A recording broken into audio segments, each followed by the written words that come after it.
जय जगन्नाथ पिलामाने सुस्वागतम पिलामाने आज आम संस्कृत शिक्षायतन प्रकोष्ठ मध्य संस्कृत साहित्य मंजरी दशम श्रेणी ता देहरु पद्य विभाग युधिष्ठिर यक्ष संवाद आम आज पढ़ा पिलामाने महाभारत रामायण यह हूँ आमर जो आम जातिर गोटे गौरव नहीं यही दुईटी ग्रंथ अत्यंत उपादेय एवं ग्रहणीय आउ शिक्षणीय मध्य सेथि मध्यरु जो महाभारत महाभारतर रचयिता होचंती व्यासदेव जहाँकर पूर्ण नाम होची कृष्ण द्वैपायन व्यास।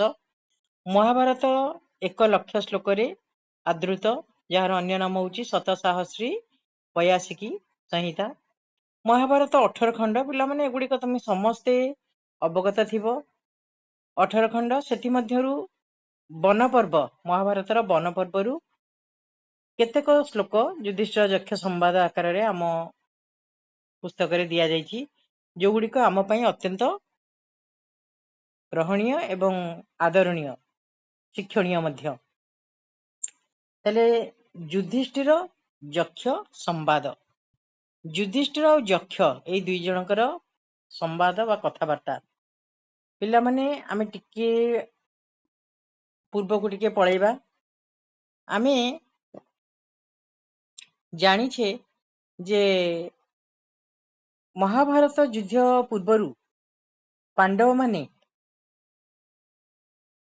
किछि दिन अज्ञात वनवास थिले हला 12 वर्ष वनवास एवं गोटे वर्ष अज्ञात वनवास थिले।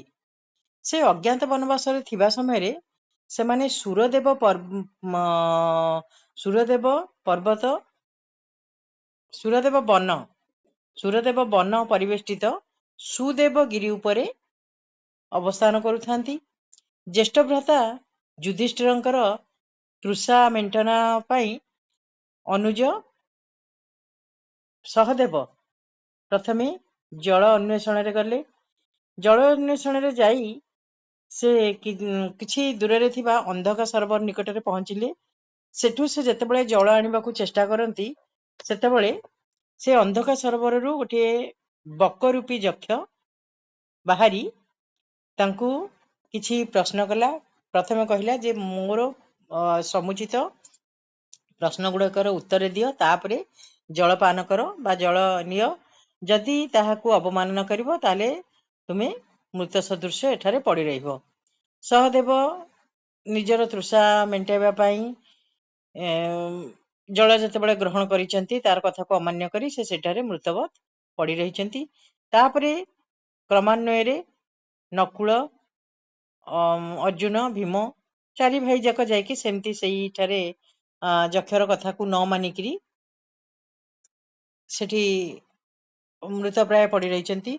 सर्वशेष रे युधिष्ठिर जाइछंती एवं युधिष्ठिर बक सहित किछि कथोपकथन हेछि प्रश्नर आलोचना हेछि एवं युधिष्ठिर तार समुचित उत्तर देबा परे निजर भाई मानको फेरी पाइछंती।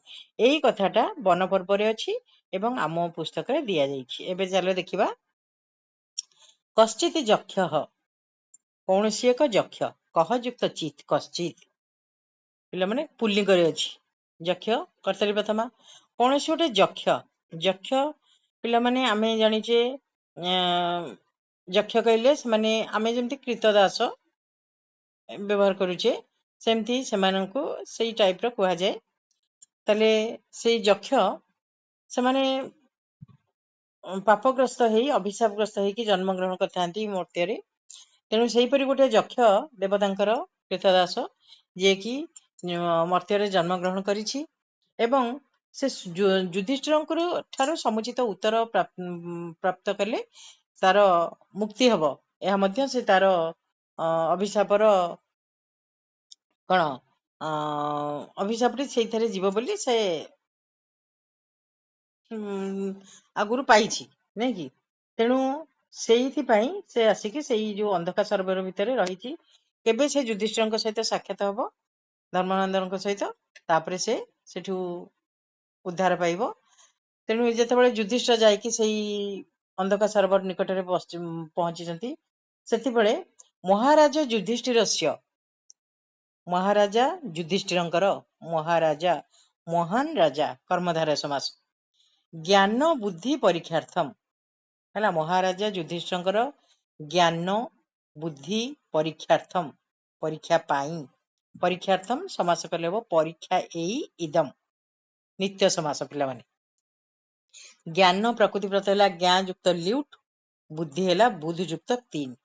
ତାହେଲେ କୌଣସି ଗୋଟେ ଯକ୍ଷ ମହାରାଜା ଯୁଧିଷ୍ଠିରଙ୍କର ଜ୍ଞାନ ଆଉ ବୁଦ୍ଧିର ପରୀକ୍ଷା ପାଇଁ କାଶ୍ଚିତ୍ ପ୍ରଶ୍ନାନ ପୃଷ୍ଟବାନ, କାଶ୍ଚିତ୍ କାନ ଯୁକ୍ତ ଚିତ୍, କାନ, କାନ ମାନେ କେତେକ ହେଲା, କେତେ ଗୁଡିଏ ପ୍ରଶ୍ନାନ, ପ୍ରଶ୍ନ ଗୁଡିକୁ, ପୃଷ୍ଟବାନ ପଚାରିଥିଲା, ରୁଚ ଯୁକ୍ତ ତବତୁ ହେଲା, କହ କହୁ କେ କମ କହୁ କାନ, କାନ ମାନେ କେତେ ଗୁଡିଏ, ଦ୍ୱିତୀୟ ବ୍ୟକ୍ତି ରହିଛି, ପ୍ରଶ୍ନାନ ବି ଦ୍ୱିତୀୟ ବ୍ୟକ୍ତି ରହିଛି, କର୍ମଣି ଦ୍ୱିତୀୟ ତାହେଲେ ହବ ଦିଟା ଯାକ ହେଲା।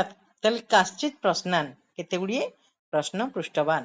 ଯୁଧିଷ୍ଠିର, ଯୁଧିଷ୍ଠିର ପିଲାମାନେ ସମାସ କଲେ ହବ ଯୁଧି ସ୍ଥିର ହେଲା, ଅଲୋକ ସମାସ। ତାହେଲେ ଯୁଧିଷ୍ଠିର ଏଠି କର୍ତ୍ତରୀ ପ୍ରଥମା, ତେସାମ ପ୍ରଶ୍ନ ନାମ, ସେହି ପ୍ରଶ୍ନ ଗୁଡିକର ସମୁଚିତାନି ଉତ୍ତରାଣୀ, ଉଚିତ ଉତ୍ତର ଗୁଡିକୁ ପ୍ରଦତ୍ତବାନ ପ୍ରଦାନ କରିଥିଲେ, ପ୍ରଯୁକ୍ତ ଦା ଯୁକ୍ତ ତବତୁ, ପ୍ରଦତ୍ତବାନ ହେଲା।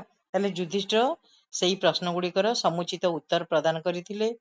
ମହାଭାରତ ଗ୍ରନ୍ଥେ, ବିଷାଦୀକରଣ ସପ୍ତମୀ, ମହାଭାରତ ଗ୍ରନ୍ଥେ ଏଇ ବିଭକ୍ତି ନିଆ କଲେ, ଅୟମ ପ୍ରଶ୍ନୋତ୍ତର ମୂଳକ ସମ୍ବାଦ, ଅୟମ, ଅୟମ ମାନେ ଏହି, ପ୍ରଶ୍ନ ଯୁକ୍ତ ଉତ୍ତର, ପ୍ରଶ୍ନୋତ୍ତର ମୂଳକ ସମ୍ବାଦ, ସଂଯୁକ୍ତ ବାଦ ସମ୍ବାଦ ଲଭ୍ୟତେ।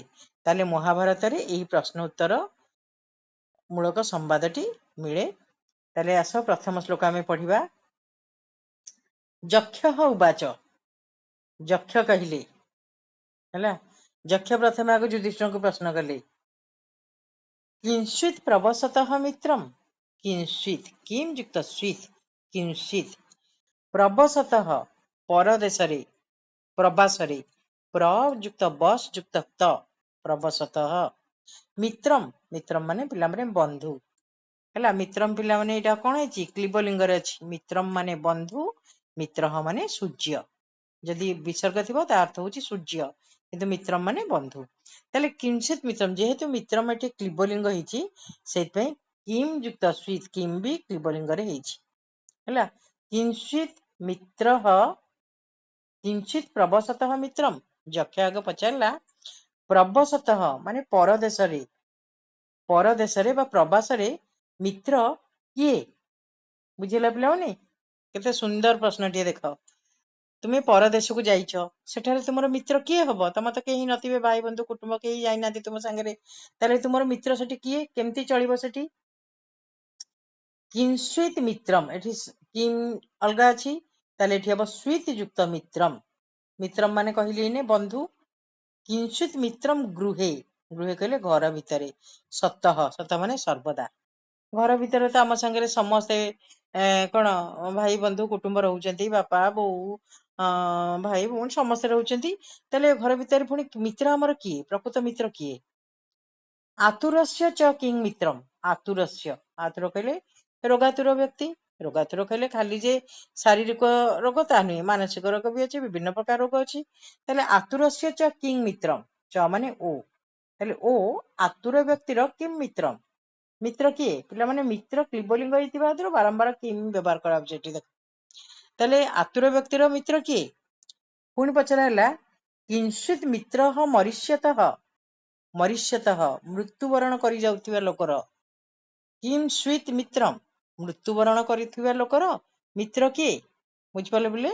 ତାହେଲେ ପରଦେଶରେ ତୁମର ମିତ୍ର କିଏ ହବ, ଆଉ ଘର ଭିତରେ ସବୁବେଳେ ସଦା ସର୍ବଦା ମିତ୍ର କିଏ, ଆତୁର ବ୍ୟକ୍ତିର ମିତ୍ର କିଏ, ଆଉ ମୃତ୍ୟୁବରଣ କରି ଯାଉଥିବା ବ୍ୟକ୍ତିର ମିତ୍ର କିଏ? ଯୁଧିଷ୍ଠିର କେମିତି ଉତ୍ତର ଦେଲେ ଦେଖ ପିଲାମାନେ। ଯୁଧିଷ୍ଠିର ଉବାଚ, ଏଠି ସନ୍ଧି ବିଚ୍ଛେଦ କଲେ ହବ ଯୁଧିଷ୍ଠିର ଯୁକ୍ତ ଉବାଚ, ତାହେଲେ ଯୁଧିଷ୍ଠିର କହିଲେ, ଉବାଚ ମାନେ ଉବାଚ ମାନେ କହିଲେ, ବିଦ୍ୟା ପ୍ରବସତଃ ମିତ୍ରମ୍, ତାହେଲେ ବିଦ୍ୟା ପ୍ରବସତଃ ମିତ୍ରମ୍। ବିଦ୍ୟା ହଉଛି ଆମର କଣ? ପରଦେଶରେ ମିତ୍ର। ପ୍ରବସତ ମୁଁ ଆଗରୁ କହିଛି, ପ୍ରଯୁକ୍ତ ବସ୍ ଯୁକ୍ତ ଶତ୍ରୁ। ବିଦ୍ୟା ହଉଛି ଆମର ପରଦେଶରେ ମିତ୍ର। ହେଲା, ପିଲାମାନେ ଆମ ପାଖରେ କିଛି ଧନ ରତ୍ନ କିଛି ନଥିବ, କିନ୍ତୁ ଆମ ପାଖରେ ଯଦି ବିଦ୍ୟା ଅଛି, ନିଜର ଗୁଣ ଅଛି, ତାହେଲେ ଆମେ ସେଇ ଗୁଣ ଦ୍ୱାରା ଅନ୍ୟ ଜାଗାରେ ଅନ୍ୟମାନଙ୍କୁ ପ୍ରଭାବିତ କରି ଅନ୍ୟମାନଙ୍କର ସହାୟତା ଲାଭ କରି ଆମେ ସେଠାରେ ତିଷ୍ଠି ରହିପାରିବା। ଏହା ସଦାସର୍ବଦା ପ୍ରମାଣ ଯୋଗ୍ୟ, ନାଇଁ କି? ତେଣୁ କହନ୍ତି, ରାଜା ସିନା ପୂଜା ପାଏ ଆପଣା ଦେଶରେ, କବି ପୂଜା ପାଉଥାଏ ଦେଶ ବିଦେଶରେ। ତେଣୁ ଯଦି ତୁମର ଗୁଣ ଅଛି, କବି ତାର ଗୁଣ ଯୋଗୁ ସେ କଣ ହୁଏ? ଦେଶ ଓ ବିଦେଶରେ ଚାରିଆଡେ ବି ପୂଜା ପାଏ, କାରଣ ତାକୁ ସେଇଟା ଗୁଣ। ତେଣୁ ତୁମ ପାଖରେ ଯଦି କିଛି ଗୁଣ ଅଛି, ତୁମେ ଅନ୍ୟ ଦେଶରେ ବି କଣ ହେଇପାରିବ? ସମସ୍ତଙ୍କର ପ୍ରିୟ ଭାଜନ ହେଇପାରିବ। ସେହିପରି ଭାର୍ଯ୍ୟା ମିତ୍ରମ୍ ଗୃହେ ସତଃ। ତାହେଲେ ଭାର୍ଯ୍ୟା ମାନେ ଭାର୍ଯ୍ୟତେ ଇତି ଭାର୍ଯ୍ୟା, ଅର୍ଥାତ୍ ଯିଏ ସ୍ୱାମୀର ସବୁ କାର୍ଯ୍ୟରେ ଭାଗିଦାର ଥାଏ, ନାଇଁ? ତାହେଲେ ଭାର୍ଯ୍ୟା ମିତ୍ରମ୍, ଭାର୍ଯ୍ୟା ହଉଛି ମିତ୍ର। କୋଉଠି? ଗୃହେ, ଘର ଭିତରେ। ସ୍ଥାନାଧିକରଣ ସପ୍ତମୀ। ସତଃ ମାନେ ସର୍ବଦା। ସର୍ବଦା ଭାର୍ଯ୍ୟା ହଉଛି ଗୃହ ମଧ୍ୟରେ ମିତ୍ର। ଆତୁରସ୍ୟ ଭୀଷଂ ମିତ୍ରମ୍। ଆତୁର ମାନେ ପିଲାମାନେ ରୋଗାତୁର ବ୍ୟକ୍ତିର ମିତ୍ର କିଏ? ଭୀଷଂ ମାନେ ବୈଦ୍ୟ। ହେଲା, ବୈଦ୍ୟ ହଉଛନ୍ତି କିଏ? ଏହାର ମିତ୍ର? ଆତୁର ବ୍ୟକ୍ତିର ମିତ୍ର। ଆମର ପିଲାମାନେ ଯେତେ ଦେହ ଖରାପ ହେଇଥାଉ ପଛେ, ଆମେ ଯଦି ଡାକ୍ତର ପାଖକୁ ନ ଯାଇଛେ, ସେତେବେଳେ ଆମ ଦେହ କଣ ହଉଥିବ, ଯାଇକି ସେଠୁ କିଛି ଔଷଧ ନେଇ ଆସିଲା ପରେ ଆମର ମନେ କଣ ହୁଏ? ଯେ ଯାହା ହଉ ମୁଁ ଔଷଧ ନେଇ ଆସିଛି, ଭଲ ହେଇଯିବି। ତେଣୁ ସେ ଔଷଧରେ ପଛେ ଭଲ ହୁଅ କି ନ ହୁଅ, ମନର ଗୋଟେ ଏମିତି ଦୃଢତା ଥାଏ, ଯାହା ଦ୍ୱାରା ରୋଗ ଆପେ ଆପେ ବି ଚାଲିଯାଏ। ତେଣୁ ଆତୁର ବ୍ୟକ୍ତିର ମିତ୍ର କିଏ? ନା ମିତ୍ରମ୍। ମିତ୍ରମ୍ ମାନେ ବନ୍ଧୁ। ଆତୁର ଭୀଷଂ ମାନେ ବୈଦ୍ୟ, ଡାକ୍ତର। ତାହେଲେ ଆତୁର ବ୍ୟକ୍ତିର ମିତ୍ର କିଏ? ନା ଭୀଷଂ ବା ବୈଦ୍ୟ। ଦାନମ୍ ମିତ୍ରମ୍ ମରିଷ୍ୟତଃ। ଦାନମ୍, ଦା ଯୁକ୍ତ ଲ୍ୟୁଟ୍, ଦାନମ୍। ଦାନ ହଉଛି ମିତ୍ର, କାହାର? ମୃତ୍ୟୁବରଣ କରୁଥିବା ବ୍ୟକ୍ତିର ମିତ୍ର। ତାହେଲେ ମୃତ୍ୟୁବରଣ କରୁଥିବା ବ୍ୟକ୍ତିର ମିତ୍ର ହଉଛି କିଏ? ଦାନ। ହେଲା ପିଲାମାନେ, ତାହେଲେ ବଢିଆ ଭାବରେ ଯୁଧିଷ୍ଠିର ଉତ୍ତର ଦେଲେ। ବିଦ୍ୟା ହଉଛି ପରଦେଶରେ ମିତ୍ର, ଭାର୍ଯ୍ୟା ହଉଛି ଗୃହ ମଧ୍ୟରେ ସଦାସର୍ବଦା ମିତ୍ର, ଆତୁର ବ୍ୟକ୍ତିର ମିତ୍ର ହଉଛନ୍ତି କିଏ? ବୈଦ୍ୟ, ଆଉ ଦାନ ହଉଛି ମୃତ୍ୟୁବରଣ କରି ଯାଉଥିବା ବ୍ୟକ୍ତିର ମିତ୍ର। ହେଲା ପିଲାମାନେ, ତାହେଲେ ଏଇ ଦୁଇଟି ଶ୍ଲୋକ ଥାଉ, ପୁଣି ଆ ପର ପିରିୟଡରେ ଆଉ ଅଧିକ ଶ୍ଲୋକକୁ ଗୋଟେ ଗୋଟେ ପଢେଇବା ଆଉ। ହେଲା, ତାହେଲେ ଆଜି ପାଇଁ ଆମେ ଏଇଠି ରଖିବା। ଯେତିକି ପଢା ହେଲା ତାକୁ ହିଁ ମନେ ରଖ। ସେଇ 4ଟି ପ୍ରଶ୍ନ, 4ଟି ଉତ୍ତର ଭଲ ଭାବରେ ମନେ ରଖ। ଏ ସବୁ ସର୍ଟ କୋଶ୍ଚିନ୍ ରେ ପଡିବ, ଲଙ୍ଗ କୋଶ୍ଚିନ୍ 4 ମାର୍କିକିଆ ମଧ୍ୟ ପଡିପାରିବ। ବୁଝିହେଲା? ଏବେ ରଖିବା ତାହେଲେ।